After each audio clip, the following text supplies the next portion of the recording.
Welcome to the Inside Texas YouTube channel, powered by Inside Texas. I'm Joe Cook.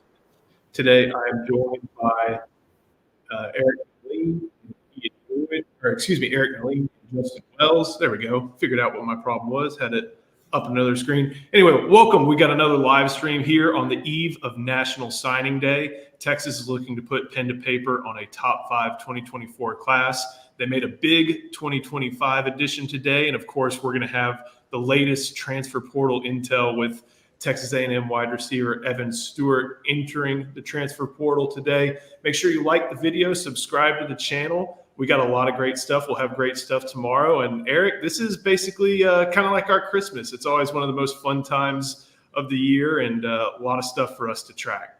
Yeah, I mean, compared to last year, there was not a lot going on National Signing Day. There was not a lot going on the football field. They're getting ready to play Washington, but it was for the Alamo Bowl. Most of the class was already signed.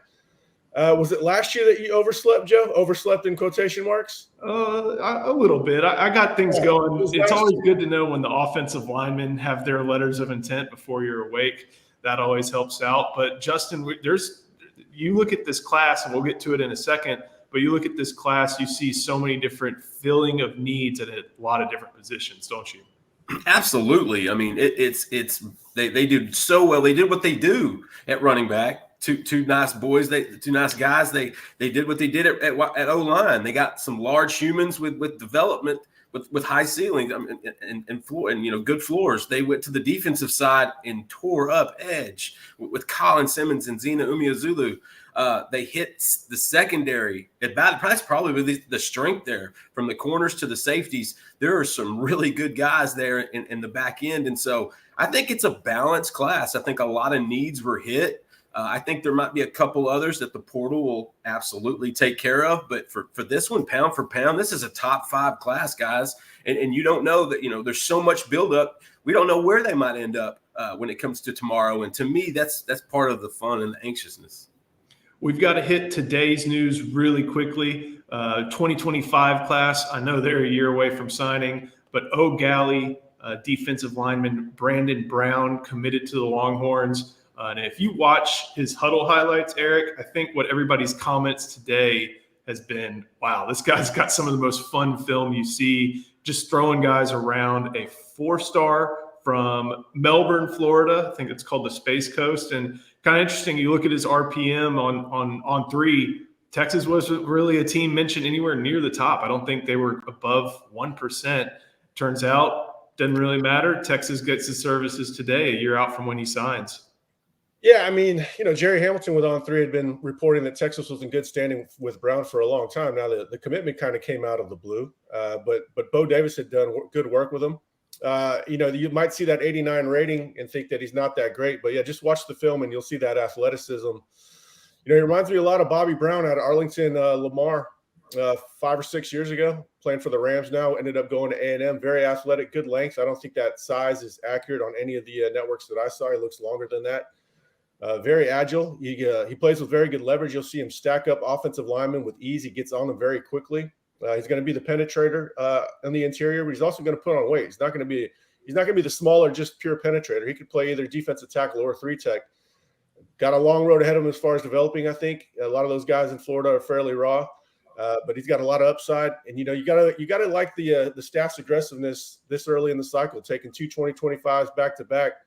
Already in 3 in the class now. That's outpacing what they normally are. They're normally a lot more selective. Now they're getting their guys, and you can do that when you're winning at a high level.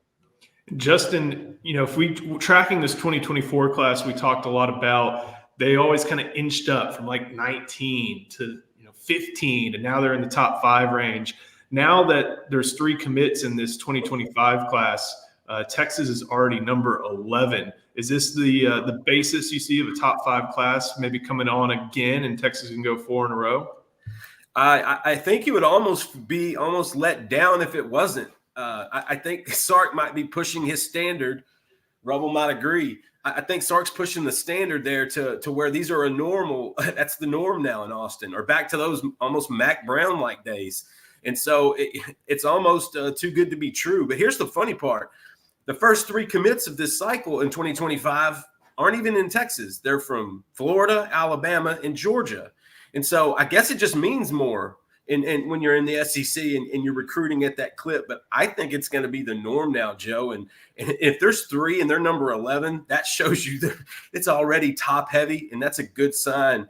Going to the playoff, winning the Big 12 championship, having the talent on the field look the way they have, beating people on a big stage like they did. The 2025 cycle was always going to benefit more from this, current season than actually finishing off 2024.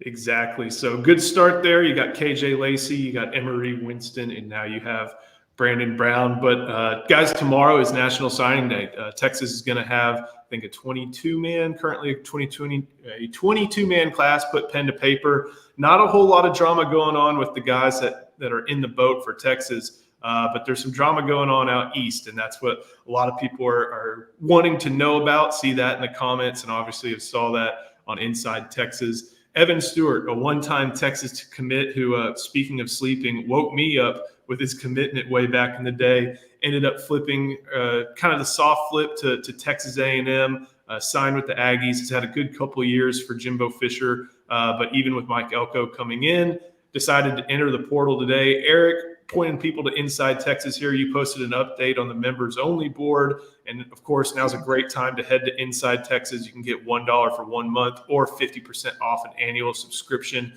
using our signing day sale. But Eric, what can you tell us about Evan Stewart coming and entering his name into the transfer portal?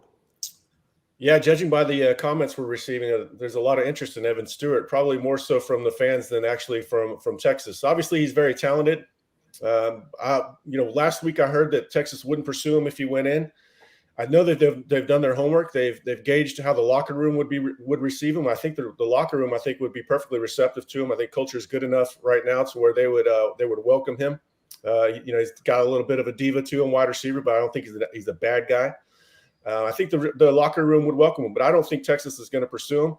As Justin heard earlier tonight, and I also massaged into that report, there's a decent chance he ends up back at A&M, just like Chase Basantis, the offensive lineman who pulled his name out of the portal this evening. Maybe he's doing a leverage play, see what he can get out of him. But I don't think Texas is going to pursue him.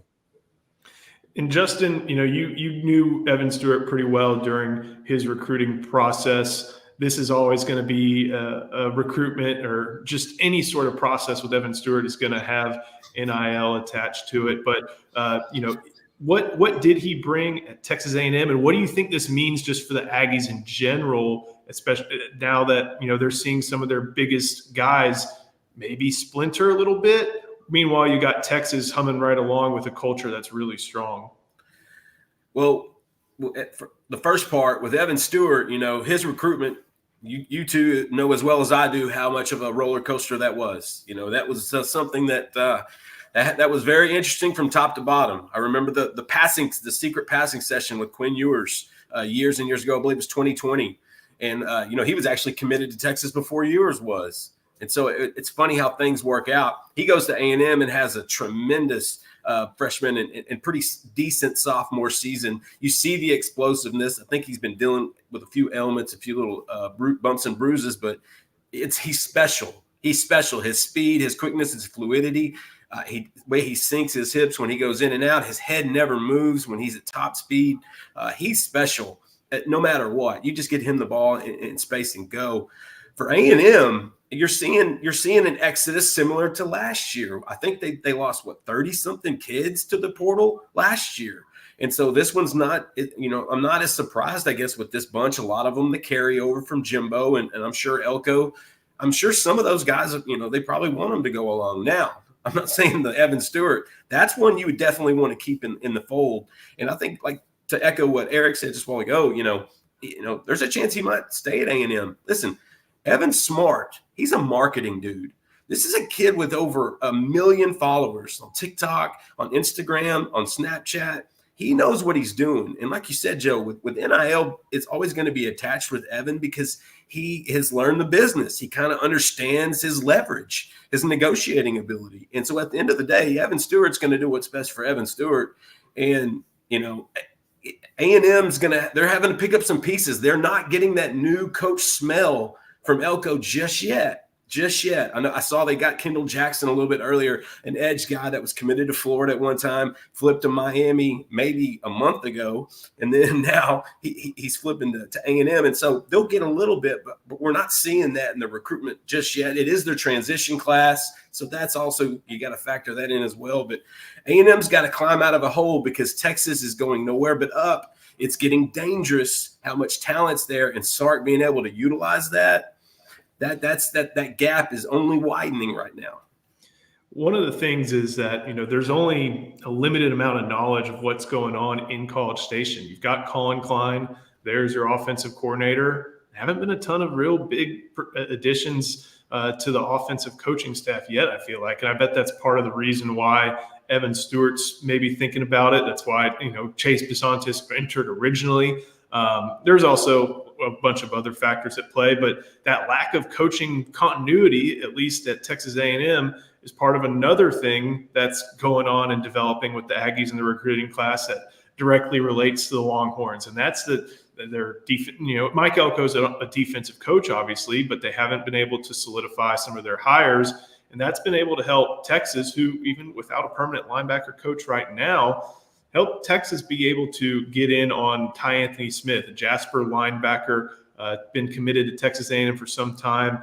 Texas was involved, but it seemed like USC and maybe even LSU had more involvement originally. But Eric, as we're kind of coming down the home stretch with Penn being able to be put to paper tomorrow, and for Ty Anthony, it'll be at 6:30. The Longhorns are making this one that A&M's really having to sweat out among a lot of different recruitments. Yeah, Ty Anthony has had a lot of interest in Texas, more so than most people realize. Certainly more so than what's been reported, even on the Texas sites. His communication has remained strong with Texas throughout. I think Jeff Choate did a good job laying the foundation and the groundwork for Texas to maintain its pace in this recruitment. There's a lot less uncertainty at Texas, which means there's a lot more stability. He knows who his defensive coordinator is going to be. He knows he might even know who his linebackers coach is going to be if they let him in on the secret. But I think he profiles well to the school. I'm in checking in on it today. I still think it's going to be Texas, but with him, you just don't ever know. There's a lot. You always have to be cognizant of what you don't know. There could be something going on in Jasper that nobody knows about. There's definitely a lot of Aggie tailwinds, or at least in their favor, which are headwinds for Texas. I still think he's going to be pick Texas at the end of it, but I would not be shocked if he remained with A&M. But why would you do an announcement if you're just going to remain with A&M? That doesn't make much sense either. But right now, I've got Texas favorite, probably 75-25 Texas to land them. Justin, one of the things that Eric mentioned is that A&M pull, and that's not just, it's sometimes specific to certain cities, but it's also kind of specific to the region. What would you think it would say about Sarkisian that even with so much maroon tinting this recruitment, and I don't say that to talk about Jasper's high school colors, but with so much maroon in this recruitment, that including a commitment, that Texas could still be able to pull off the flip of a prospect that's been committed to A&M for a long time? I think it shows, last year, getting Anthony Hill, I think kind of showed he can take Aggies when he wants to, or when he needs to. But if you look coast to coast, this guy has pretty much taken players from every region where he probably shouldn't. He's so well-rounded in that regard, from the East Coast to the West Coast. Some of those spots that were supposedly, pro one place, Sark's been able to go in and look at his staff. I think some of his hires, the different types of guys, the nature of those guys, I think really kind of shows where they're from and shows how they can put them in different spots in different areas and really help out. Like we talked about with the 2025 class, having kids from Alabama, Georgia, and Florida. I mean, you wouldn't say that 4 or 5 years ago. But so Sark, to me, I feel like he can go in any area at this point. Going into East Texas, this has been a predominant A&M area for a long time. Oklahoma used to be through here a lot. They haven't as of the last few years. And then now Alabama and Nick Saban have figured out that there's talent here, and now Saban won't leave.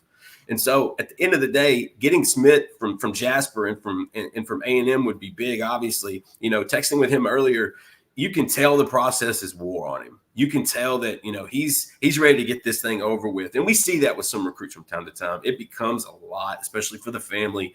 And so I'm eager to see it. I can't believe he's doing it at 6 o'clock at night. It's almost like he's for sweeps or something. Most of these things are normally done by noon, but Ty Anthony wants to go prime time with his, and I don't think I'd have it any other way. He's a really good kid and a really good kid, a fun kid to watch play football.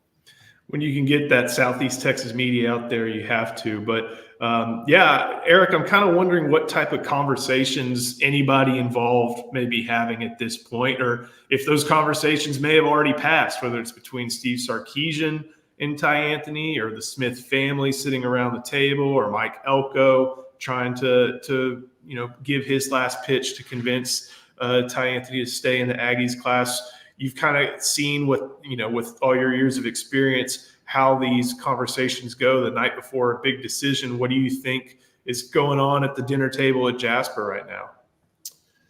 I would bet that Texas has pretty much sent them his messages and let them know what they think one last time, content with their pitch, content with their approach. They've given him space when he needs it, but they've always maintained how much they want him, how they need him. He's the only linebacker they're going to take in the class. What he's hearing on the other side, I could venture a guess that it's probably pretty persistent pro A&M. I'll be interested to see how this one goes. I think it's going to end up being Texas, but it's been an interesting one. But yeah, he's Justin says he wants to get the process over with, man. He could have announced today if he wanted to. So, Amen. Yeah, we'll see. But hey, we got something to cover. I'm just happy to have stuff to cover, man. Last December we were picking up brooms and sweeping the house with nothing else to do. Justin, one of the things that you mentioned was, going and getting Anthony Hill last year, and you had a beat on that Anthony Hill recruitment. Another case of Texas flipping an A&M prospect, this time a linebacker prospect. Do you see, other than just, position schools involved, are there any similarities? And what do you think it would be? How big do you think it would be if Texas would go back to back in 2 straight classes, flipping, the major defense, one of the major defensive centerpieces of the linebacker position that the Aggies have? Well, first, tip your cap to A&M for evaluating so well at the linebacker position. That's almost assisting Texas. That's being efficient, saving resources. Give them credits like Stanford when they offered a tight end. Buddy, you better be next because that was a good sign.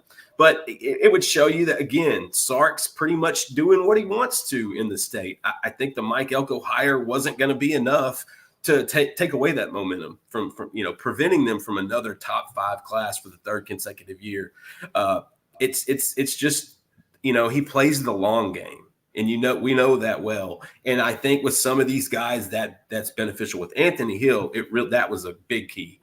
With Ty Anthony, they're similar players in regard that they're highly intense. They're very sideline to sideline. They're very instinctual, downhill, very just violent football players. Anthony was a little bit bigger, a little bit thicker, a little bit stronger as he went through it. Played some running back. Ty Anthony was more of your Maurice Blackwell kind of type, hybrid. Long wingspan, big feet, got a lot of frame to fill in. But Texas doing flipping another linebacker from A&M is a good sign, simply because it looks like A&M knows how to recruit linebackers and evaluate them. And so if you can pick 1 or 2 every cycle, just tip your cap to the Aggies, say thank you, and enjoy them in burnt orange. I think it's important to remember when we, when they lose a recruit, but we say they're going to stay on them, there's a good chance that Texas is going to flip that guy. It goes back to Terrence Brooks in the 2022 cycle. Yep. When they lost him to Ohio State, we wrote that they were going to stay on him. It happened a lot last cycle. Colton Vasek, Anthony Hill, we were saying in the summer that one wasn't over. This cycle, we were saying Wardell Mack. They probably would have flipped Corian Gibson if Corian wouldn't have got hurt.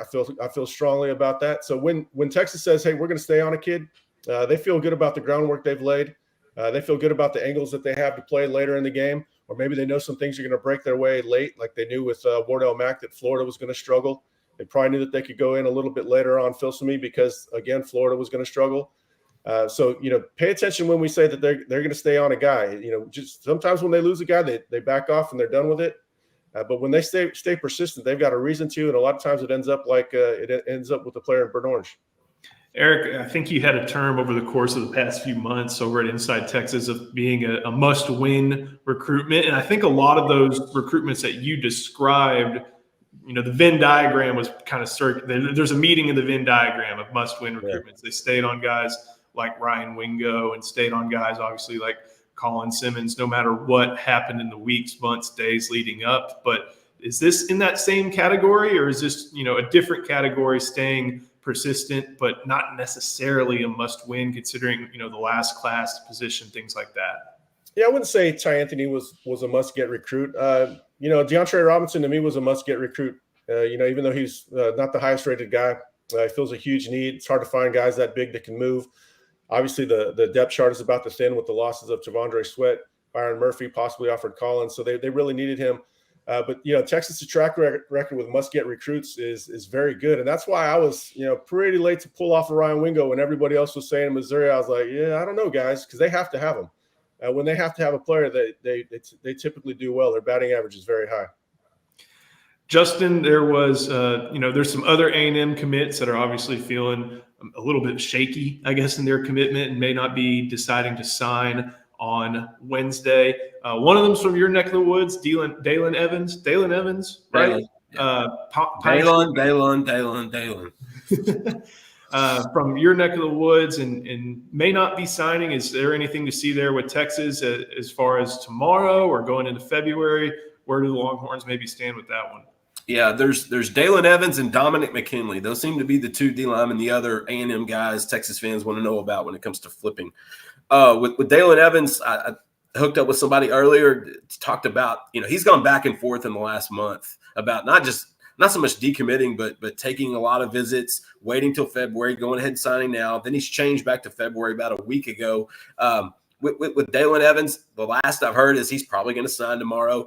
He took his official visit to College Station this last weekend. So that finally happened. And there for a good stretch, I think Florida had some confidence until obviously the mid to the end of that season came to transpire. And then that relationship seems to fizzle at this point.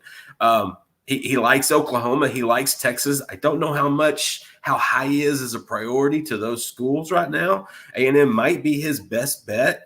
And if he does sign tomorrow, that's kind of what I feel like. I feel like A&M is probably the best spot when it comes to Evans.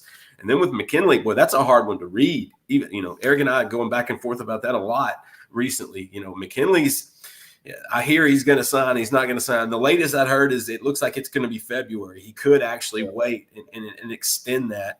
And so if that happens, then you always have to be cognizant of the next 6 weeks and what the second national signing day brings. I checked on that one right before we came on, and my guy said 50-50 between Texas and LSU, and it's going to go to February. So if you didn't get your fill of this 2024 class, it sounds like you're going to have some more ahead of us.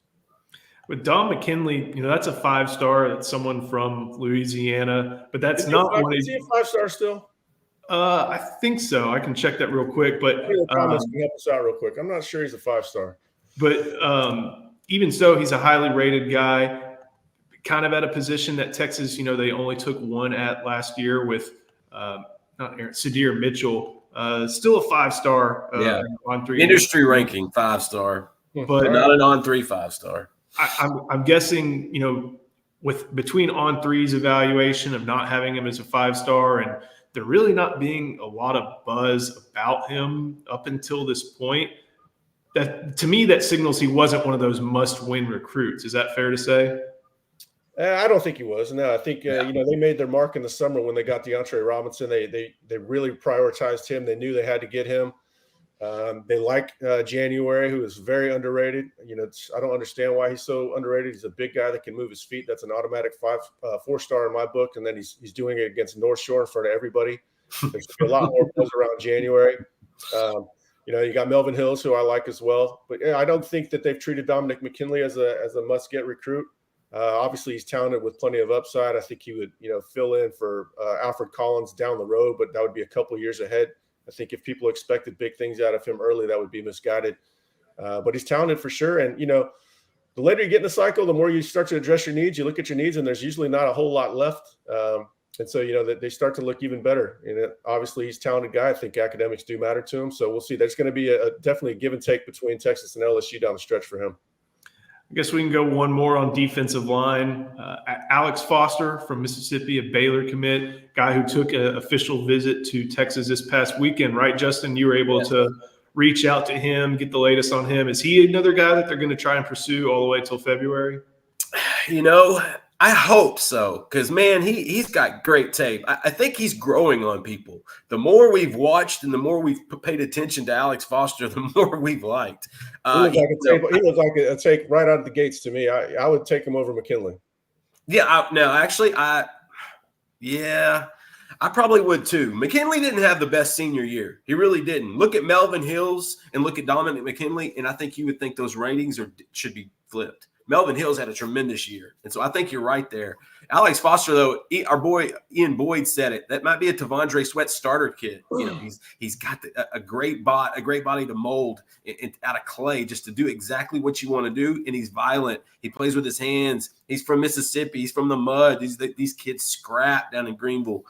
He's a guy you want. Baylor identified him early. He told Inside Texas a few days ago he's going to take it to February and that he's actually looking forward to having Texas come in for an in-home visit in January. And so I think Foster's going to be pursued. How they prioritize him, that's what we're going to have to figure out over the next 6 weeks. But there's certainly some interest there, and he loved Texas. He was a big fan of the atmosphere, the family, all that good stuff. But I think he sees himself as a chance to build and develop there, because Bo Davis has been putting some dudes in the league over the last few years, and he's about to put a few more. I like that kid's still committed to Baylor. I mean, that says a lot about him to me. Yeah, it's hard. And not only that, just the way he is handling his recruitment, but I mean, you got to give Dave Aranda some credit. He may not have the pieces there to make the defense work as well as it used to, but he still knows defense and he still knows what he's looking for. We got a couple questions in the chat that we can start to get to. I found one good one that I think is worth talking about here on National Signing Day Eve. Any updates on incoming freshmen being allowed to practice or not? Heard maybe they would not be allowed.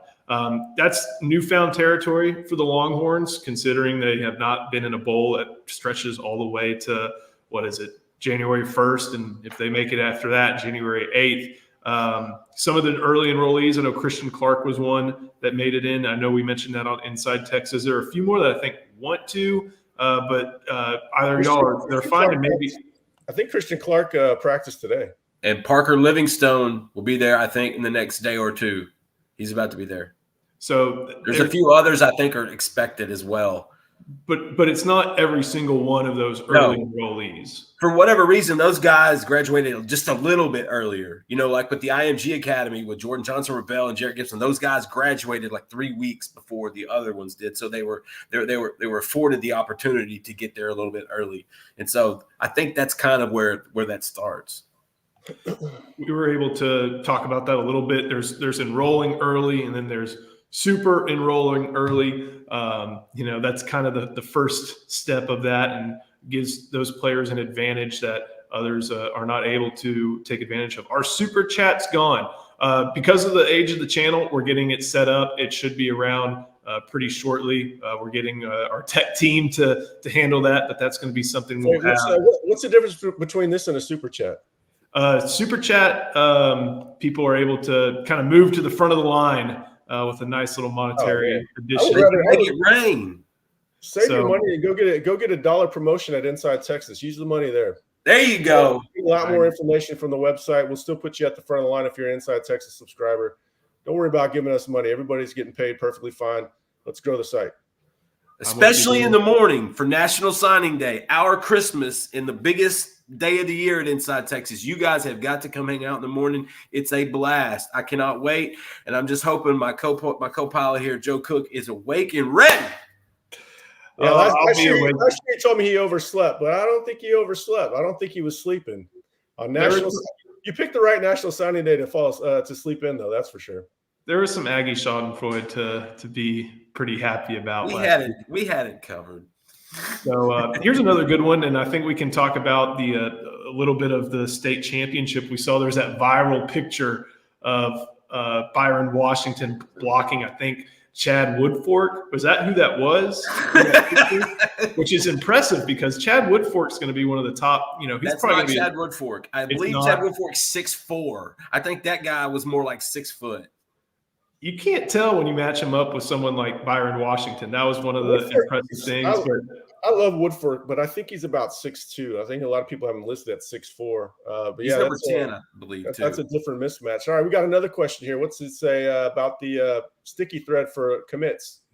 Yeah, absolutely. We're going to get that going to either tonight or tomorrow early in the morning, maybe about 6 a.m. We'll have the mods only thread to where we will post when letters of intent are brought in, the schedule of letters of intent that we've been able to discover. That's going to be within that post. We'll have that. We'll have the people's discussion thread that we have every year, and that always gets to track goings on. Call it what it is, Joe. Say again. Call it what it is. The peasants thread. Call it what it is. Moderator thread and the proletariat thread. Hey, the proletariat thread's more fun than the moderator thread. Trust me. Absolutely, not game thread level, but more witty. Especially if there's some more flips that are could be in store tomorrow. I'm going to be watching that Florida class. I don't think there's anybody for Texas to really be in on at that point tomorrow. But man, it's kind of fun just to not be involved in the madness. That's the best part. When the coaching carousel is going crazy and you have nothing to cover, that is the best. Because there's been many a holiday have been ruined by coaching searches. So yeah, let other people have the issues, and Texas can get through this unscathed. Maybe. I'm still watching Aaron Hampton. That wouldn't totally shock me if he flipped, but then what? They just go after Terry Bussey harder, and maybe we have that one to cover as well. Wouldn't that be something? Justin, you know Bussey pretty well. You got to see Timpson pretty regularly this year. What was, I guess, the last time that Texas and Bussey made some contact? And it seems to be an LSU-centric, if it's not going to be. At this point, if it doesn't go deep into February, going to be LSU-centric, if not A&M. But Texas could still get involved if they start talking to the small-town state champion. I don't know. I don't have a good feeling. I think Terry's such a good kid. He's such a nice kid that he's still engaging with Texas because they still talk to him. But there's just not that relationship that he has with Texas A&M or did rather with the previous staff. And the one constant since Jimbo and those guys are gone is LSU. All those LSU guys have been recruiting him technically now the longest because A&M staff, got shuffled. And so I think that's why he's going to end up at LSU. I think they've been tremendous. LSU's recruiting him for defense, right? Actually, LSU's recruiting him for athlete, but they've talked about both sides. To my knowledge, I don't think they've identified one spot or another. And Terry kind of likes just the option of athlete. Yeah. But he's also the type of kid, wherever you tell him to play, he's going to think that's where he's supposed to play. He's not going to be like, oh, I've got to do this or got to do that. Terry's going to play where you tell him to play, and he's going to think that's where he belongs. I wish Texas would get in the mix. I really do. I've got a bold prediction. If Aaron Hampton flips, my prediction is Texas goes all in on Terry Bussey, and we're covering that one into February.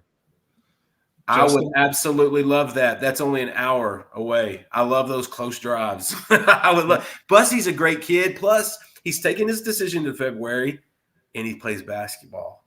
And I cannot wait. We covered him last year playing basketball. He is a blast. He's a 30-point, 8-rebound, 5-assist type kid. He will flush it at 5'10 and a half, 5'11. Will absolutely flush it. He's explosive. And we'll see more Terry at the state track meet. I'm very pro continue to recruit Terry. One of the things from Jeff Grimes here, the famed offensive line coach, is curious about Jeff Lagway. I'm sorry, Derek Lagway. So we had Derek Lagway's quarterback trainer on today to talk about Trey Owens, and he got into a little bit about Lagway. I don't see Lagway flipping. That family is different. They're salt of the earth. There's a middle school in Willis named after Derek's grandmother for the amount of work that she did, the amount of good she did for the community. I think they are one of those old school families where if they tell you they're coming, they're coming. I'd be very, very surprised by a flip. I think Napier knows that he has to land Lagway, or he's probably out. I don't see that. I see Lagway sticking with Florida, and that at least gives us something to watch out of the Gators over the next year or two. I think, and hey, that could end up being the guy who plays in Austin next year. because I think Graham Mertz may be done. If not, he has one more year. But Graham Mertz has another year. I think. Yeah, Mertz is coming back. Yeah, he's got another year. He's on the Cam Rising, Casey Thompson waiver wire. Graham Mertz worthy of wearing number 15 for Florida for some reason. But that's another player that you could see in Austin, depending on what happens with Mertz, what happens with Lagway and Eric, like you said. Of course, everything great about the Lagway family. You've seen him featured for all the different things he's done in Willis, the connections, him being. You see his stats this year? He had 74 touchsons. We were talking about it in the press box. I can't believe Texas didn't go after him. I love Trey Owens, but I saw him steadily progress as a passer to where if he was just a pocket passer, he's worth the take. And then you add the legs and the dynamism that comes with his athleticism and his size and his power. Man, he's got a huge arm and he's an athlete too with size. It's good. Hopefully he stays in the right offense. Him following Sam Ehlinger, if it would have timed up right, and the Tom Herman offense would have been something to see. Obviously, timing didn't work out that way, but he's going to be fun to watch in college. I hope that he ends up, or hopefully it becomes a good spot for him because he deserves it. The other thing, Florida can't lose this guy. Like it just can't. They can't have a Napier can't. That's true. But you can't have a repeat of anything happen where in back-to-back classes you bungle a quarterback commitment at the 1 yard line. That would not be good for Napier's chances, and not that anything else is really going his way. I'm glad this comment got brought up, talking about small town players. I kind of have a Jordan Whittington rule because I got to drive to Cuero a lot and see Jordan Whittington play a lot. He was the best player on every single field he stepped on. That didn't hold as true all the way through his college career, but he was still maybe the toughest and maybe the guy who gave the most effort of every play he stepped on, or of every field he stepped on. And I'm glad Syracuse Horn brought that up. Jonathan Brooks was that way too, from the same part of the world. Jonathan Brooks had to do it on defense as well. Boo Corrigan deciding to meet with us today after not talking about the Knowles enough. Man, I would love to have Evan Stewart if we manage to get Zachariah Branch or Deuce. Those are still dudes. I don't think Deuce has entered the portal yet. I know Zachariah Branch has, but a lot of weird stuff. Branch entered the portal? I think he has. No. You're thinking Rayleigh Brown. I'm thinking of Rayleigh Brown. And he committed to Arizona State a couple days ago because Rashad Samples was a happy son of a gun on Saturday. Branch would warrant the sort of reaction we're getting about Evan Stewart. That hasn't happened. And Deuce Robinson, he wasn't featured in the offense last year, but it wasn't like he's a total forgotten man. He's a true freshman tight end. Sometimes you got to wait your turn. Jatavian Sanders had 0 catches his freshman year. But I mean, if they add an offensive player, he's going to be good. They've got a level standard that they're not going to go below at wide receiver. They're not just going to take somebody. So, if they're going to add another wide receiver and he's going to be good, they might add another high school wide receiver. He's going to be good too. The other thing is it's got to be up to a standard, and you got to be up to a higher standard just to play. It seems like, because the way they keep the rotations pretty short at Texas. I like this one. It's always fun to look east. Where does A&M letting Elijah Robinson coach through the bowl game while actively recruiting players to join him at his new school rank among the most Aggie things of the past decade? It's up there. How could it not be when you got Elijah Robinson trying to coach a bowl game and then go on in-home visits wearing the Syracuse orange? I'm pretty sure. I think you all saw this. They got Fadil Diggs committed a couple hours ago. Fadil Diggs. They got a nice quarterback picked up with Kyle McCord as well. Like Elijah Robinson. Texas guy's Jeff Choate coaching right now at Nevada. You guys aren't worried about him taking Anthony Hill to Nevada, to Reno? Reno's only 45 Anthony Hill? No. If I was Hill, I'd go, man. 45 minutes from Lake Tahoe. You got to do it. Reno is not a cool place. It's all right. It's all right. Hey, Reno 911, awesome. Reno going to actual in Reno, not so much. Yeah, I don't know. I mean, Aggies fell. Drive from Reno to Tahoe. Ugh. Aggies built this thing where they couldn't lose Elijah Robinson. He became integral to all their success, and so that's what prompted them to keep him around. And now it's just such a weird dynamic. They created this dynamic themselves. Very, very odd. Poor leadership over there. Yeah, well, when your guy is responsible for overseeing the whole Hugh Freeze ordeal, where he's making out numbers to out calls to. Fun fact about the Hugh Freeze thing: it was to a 281 number. That's the one that got him fired. So Well, I mean, I would assume half of calls in that direction are to Houston. Houston yeah, or Vegas, maybe a little bit. Atlanta has a sliver. I don't know, but it's definitely Houston or Vegas. But let's find another question before we get in trouble. No, Joe loves that subject, man. He is a huge since the hospital bed. Joe is so Hugh Freeze. It is. Hey, that's the best pick. That's the best picture in college football sports history, though. I guess we can go back to that DeSoto. If he scores 74 points, I can understand why. Why is Texas not recruiting any of the seniors on the DeSoto team? I'm trying to think of who the seniors. It was a senior-laden team last year, and the best group in this class are juniors and sophomores. Probably the best potentially talented guys are freshmen. Ethan Booby Feaster. Get to know that guy. That kid scored. He's a receiver. He's fast, and I'm talking naturally gifted. Like he is special. Like Tiger Ryden quite a bit. Tiger Ryden might end up in the running back class. He loves Texas. Just because a team is great doesn't mean that it lines up perfectly to take players off of it. I mean, how many Katy teams did Texas ignore? Obviously, there's better athletes at DeSoto, but they'll take a guy. They took a guy in the last class. They'll take a guy maybe in the next class and the one after that. So the timing just didn't work out to land a guy in this 2024 cycle. It doesn't mean that'll probably change next year. I'd be shocked if Byron Washington isn't in this class. Yeah, that'd be surprising given how Flood likes him and his fondness of Texas. That would be surprising. I'd be surprised if he didn't end up in the class. He is one of the largest humans I've been able to talk to covering those junior days, and you could tell he was excited to get that Texas offer way back when. This is a good one. Any insight on Malik Murphy and where he's landing?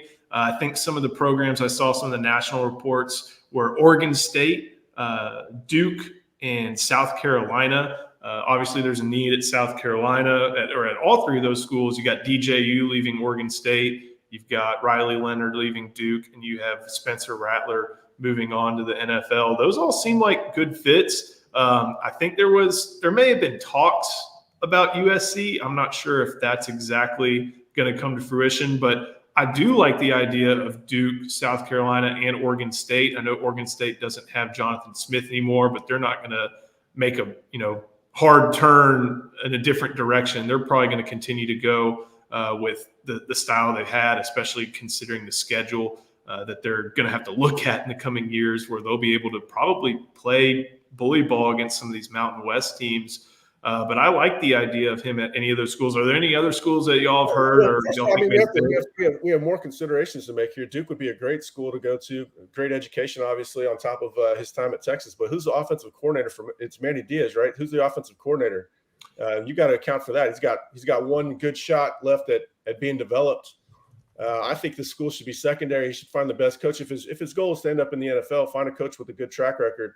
I'm not sure if I'm looking to go, and I like Manny Diaz, but I'm not sure if I'm looking to go be his quarterback.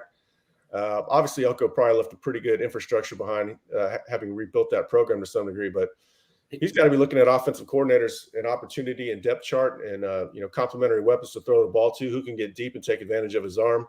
There's a lot more to look at than a pretty campus and a good degree. And I'm sorry to break it down that direction, but football is that important to a guy with his talent to make it to the NFL with the right development. I like UCLA. I like, especially with Dante Moore headed to Eugene, that there's a spot for a developmental guy there. So and there was some strong interest, I think, during his recruitment from UCLA. So give me UCLA. I think they could sneak into this. I hope he goes to a great situation as defined by the complementary weapons, decent offensive line, offensive coordinator that's going to throw the ball deep. And I don't care what school it is. I just hope it's a good situation with good solid surroundings around him. I think Duke would work. They made their reported hire. Manny made his reported hire. Someone off the Rhett Lashley staff at SMU. And if you remember, Rhett Lashley was Manny's offensive coordinator, I think, for a couple of those seasons. They got Jonathan Brewer. So basically somebody running that system there in Durham and getting an opportunity to call plays.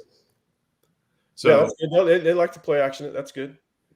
Manny's been given a lot of great opportunities, and I think we're all pretty hoping that he is able to take advantage of it this time. And he's a good dude. But one more thing we're going to get to. We'll gather some questions maybe at the end. But we got to talk about the 2024 class in earnest. That's signing tomorrow. The guys at the Longhorns have committed and are bringing in and adding to their first season in the SEC. That was a big factor for a lot of this class, but you had to find ball players. And I'm wondering what some of the guys that y'all thought were great evaluations. And I think sometimes if you go on Inside Texas or anywhere in this recruiting world, you may think a great evaluation means, oh, they found somebody from a 200-person town and they found them playing quarterback. You think of Gary Patterson getting guys who are playing 6-man quarterback or something like that and turn them into safeties. You can have high 4 stars and 5 stars, I think, that are great evaluations. And there are a few in this class. So, Eric, I'm kind of curious what your great evaluation picks are in this 2024 class. Man, I wrote an article about it early this morning, and I think I had 7 guys listed. Santana Wilson, as Tommy, my friend there. That was my first one. Yeah, see, I like him because, you're in Texas in a loaded cycle. There's plenty of defensive backs, plenty of corner guys. If you're Terry Joseph, you can go to Louisiana and get somebody. If you ended up finding Wardell Mack, there's other options there as well. And he still went to Arizona and got Santana Wilson. I think he had a family connection that kind of put him on that trail. And I just love that take. He's athletic. He's got tons of twitch. He's got a football mindset, having come from, having grown up with being the son of Adrian Wilson, who was a hard-nosed, big guy, big safety, kind of ahead of his time as far as size and speed at safety. I think Santana is going to be the cornerback version of his dad. I like the fact they went in that direction in a cycle that they didn't necessarily have to, just because of all the talent in state. Justin, I'm sorry I stole your square there. Who you got next? Yeah, that was a tough one. Let's go with Parker Livingstone, man, because there's wide receivers everywhere, and Parker's being slept on. Parker's definitely being slept on. If this will be my minute to stand on the table on my soapbox. Listen, Parker Livingstone can go. And if you don't believe it, go look at the track when he was doing that stuff his freshman and sophomore year. He's also was a very talented baseball player. This kid's just an athlete. He's a competitor. And if it wasn't for his injury this year, I think he would have had ridiculous numbers, and you probably would have seen his ranking possibly go up. This was an early Sarkisian evaluation. This was a guy that I think Chris Jackson had to get to know once he was stepped into the job, because Sark had identified him, similar to Ryan Wingo. Sark had identified Ryan Wingo. You think Chris Jackson thought he was being trolled at first? Yeah. I'm not going to say that. No, I'm not saying that. A test, like it was his first test. Like what I'm going to say is, I think Parker Livingstone is underrated, no question. I think he's got great hands, great body control, and he's that outside guy that makes this offense go. He can get vertical, he can take it, and I think that's part of the factor. Listen, if Sark buys in on these guys, I'm in, because Chris Jackson, we've seen Xavier Worthy's maturation this year. We've seen him do great things with some of these receivers at Texas. That development, these players notice that's my guy. I'm going to go in that direction. But I also want to give some love to Trey Owens. I think Trey Owens showed us all something this year. And it wasn't just that big playoff win over Katy, which I think was just huge. I think from week 1 to the end of the season, he did a lot of great things. And people kind of looked down because he was a 3-star, or they looked down because he was post Arch Manning, and they shouldn't. This kid, I think, proved his mettle. I think he won the Offensive Player of the Year at the Houston Touchdown Club, if I'm not mistaken. And like that, to me, I think you got to tip your cap to that kid too. Big Parker Livingstone and big Trey Owens. All right, E, you get another one. Oh, I got to go DeAndre Robinson, because at the time he was a 3-star, but they had like 7 or 8 defensive tackles lined up that they were in it for, that they probably could have got with the right amount of pressure, and they honed in on who I thought was the best one. I also like Terrence Hibbler. They couldn't really get back in on him. Committed to Mississippi State and kind of stayed committed even through all the turnover. I think that tells you a lot right there about how that recruitment went down. But DeAndre Robinson, that was the guy they had to have. I liken him as a Tavondre Sweat sort of a bigger guy that could play inside, also get some pressure. Not always going to make the tackle, but he's going to make the play for somebody else. They have to have him going into the SEC. He reminds me of a guy that Miami used to beat everybody's butt with back in the day. He's going to have a drill out. He's going to roll over on top of you. You're going to know that he kicked your butt. and there's nothing you can do about it. And you know what? He beat T'Vondre Sweat to the end zone this year with that one-handed touchdown catch. So DeAndre Robinson was a fantastic eval, not just the eval, but understanding, the pieces that you could have had, the conference that you're going to, and you got him out of Orlando. Big time move. I think y'all covered the main ones. I think there's reason to mention Wardell Mack just because he's got an ability to play multiple positions, and that's not something that comes easy in this defense, especially when you're looking at a difficult place like nickel. But mine is, and there's a big qualifier on this one because of the injury, but if you go look at Freddie Dubos's track times and you go look at his athleticism, that's someone who hasn't had a lot of real opportunities. When he was at Schertz Clements, when he was healthy, that team didn't pass the ball. It's like, remember Tommy Bush way back in the day who ended up going to Georgia? Real tall, skinny.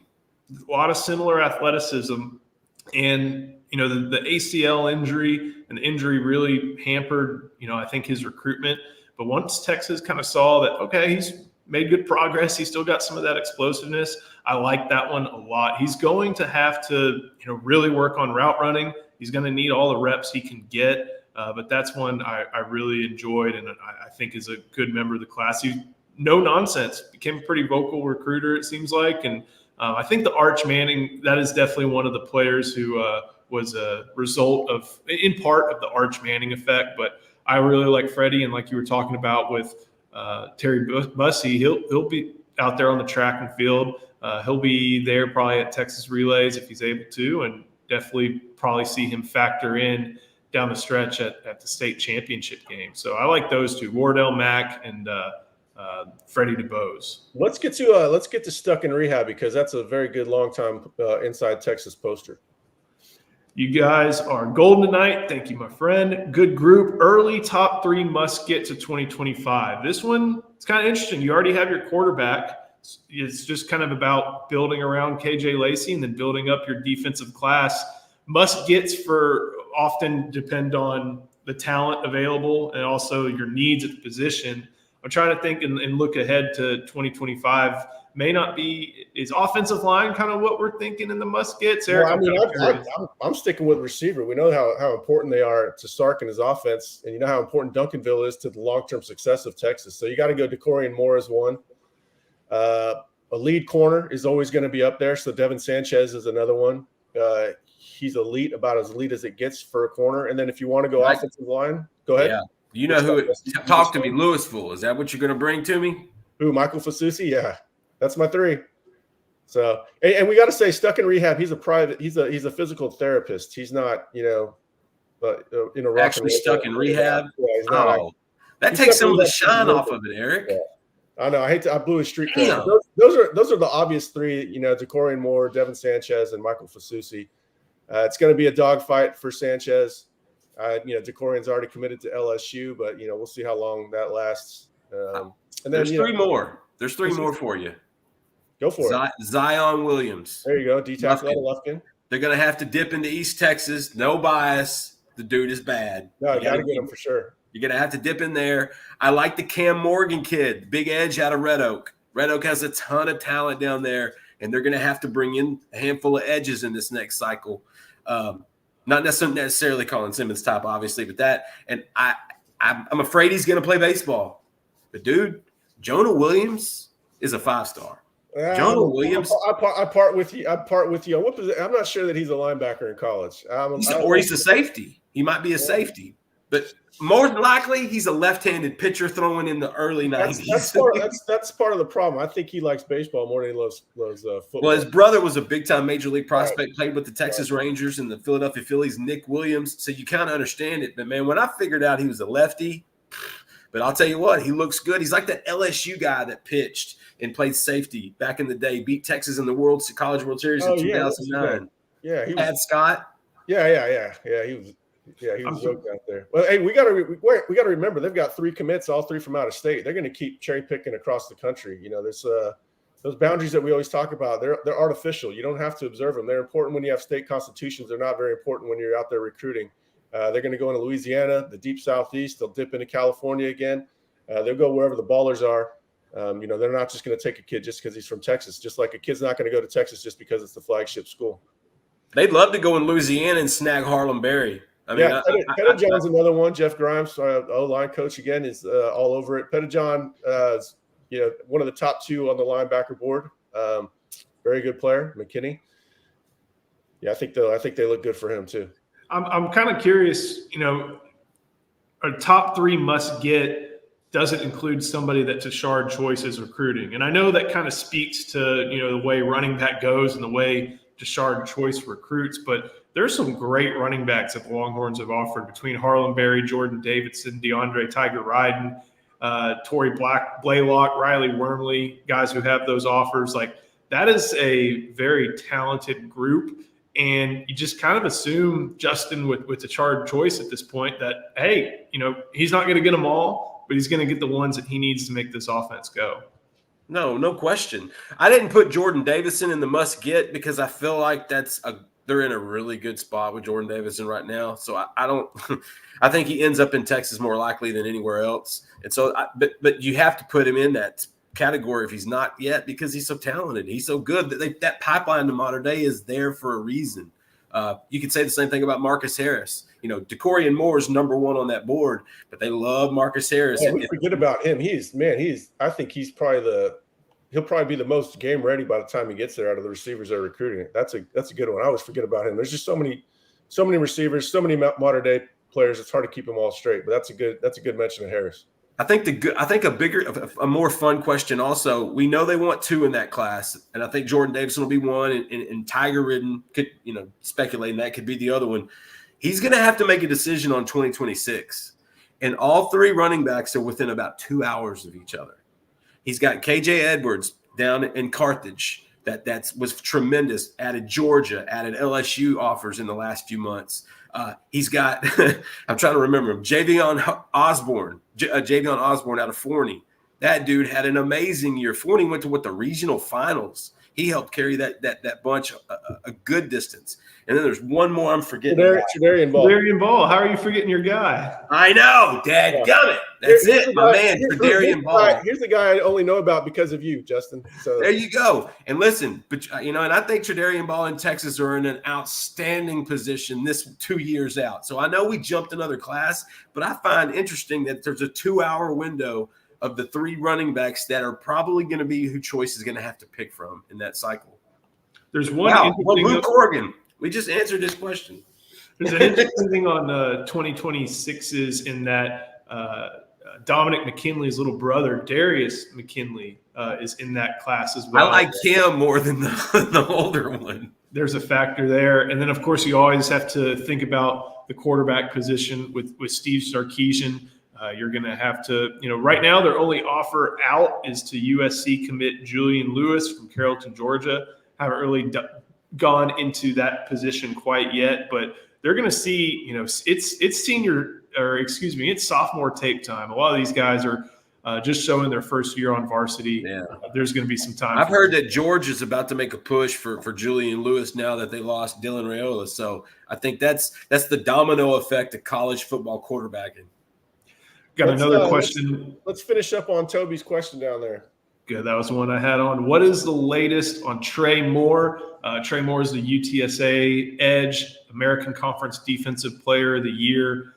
We posted a notebook on him today, evaluating him and talking about the latest in his recruitment. But Eric, Trey Moore in Texas seems to make sense, but they got to fight off some other schools like Alabama and Ohio State to do it. Yeah, I checked on that one earlier today too. Nobody's going to be more committed to winning that recruitment than Texas, I don't believe. So if he doesn't end up at Texas, then that's probably not really was his dream school, like many had said. So I think between Texas's level of commitment to winning that one, Trey Moore's fondness of the school, that one makes a lot of sense. I don't think that Alabama's going to win that one out. We'll see. I mean, it's recruiting; you never know for sure. But Texas is still the favorite by a wide margin based on what I've heard. Proximity is, I think, a good data point in that one as well. Justin, with that one, there's also not just coaches trying to reach out, but players on the current team trying to put an effort in there as well. Yeah, when they and that kind of showed. We talked about that one of our other shows. Sark putting Anthony Hill, a freshman, on Trey Moore, a junior, he'll be going into his junior year, like. that to me kind of shows you, one, how highly they think of Anthony Hill, and two, you know, there's a relatable sense there. It's like, look, you can come in here and be versatile. You don't just have to you can play some will, you can play some edge, you can take over for our main man, Jet Bush. You can take over for the Hammer and play some of that and when they're out of their base defense. And so at the end of the day, Trey Moore makes a lot of sense. Like Eric said, there's a lot there, but Alabama's making a pretty strong push. I think the thing could happen at any time, to be honest. Yeah, we've got that queued up like we always do for the guys that don't catch us off guard. Rarely we get caught off guard. Not Brandon Brown's. Yeah, he got us today, man. Brandon Brown. He got everybody almost. All right, I got to get back to Inside Text to see what questions I'm ignoring from the Evan Stewart. I'm sure there's 3 pages of Evan Stewart redundant questions that I need to go ignore. He's already put out more tweets, more TikToks, and a new song on Instagram. Oh, here's a question. Will you guys be on tomorrow? I think we're doing a show around noon. I don't know, maybe a live stream, maybe a pre-recorded. I'm not sure. We're definitely going to have a show tomorrow. It might be a live stream. It'll definitely be a live stream if circumstances warrant it. If not, there'll be content tomorrow. I think we've done a show every single day since we started it up. This is probably the 15th video in less than a week. Thanks to a lot of those commitments. Thank you guys for watching. Like and subscribe. Share it with your friends. All that good stuff. Yep. Tomorrow we'll be on this channel. Steve Sarkisian speaks at 3:30 tomorrow. And of course, you got to wait on Ty Anthony Smith making his announcement at 6:30. So thank you so much for watching this video. Make sure you like the video, subscribe to the channel. And again, head to Inside Texas. You can get a 50% off an annual membership, or you can get 1 month for $1. No better time. We'll go from recruiting right into the transfer portal, right into everything college football playoff. Of course, there's always going to be recruiting 2025, as we talked about, and 2026, as we talked about. They'll be making their way to Austin in January. So it never stops over on Inside Texas. We got you covered the entire way. Justin, Eric, thank you so much for joining us today, and we will see you next time on the Inside Texas Football channel, powered by Inside Texas.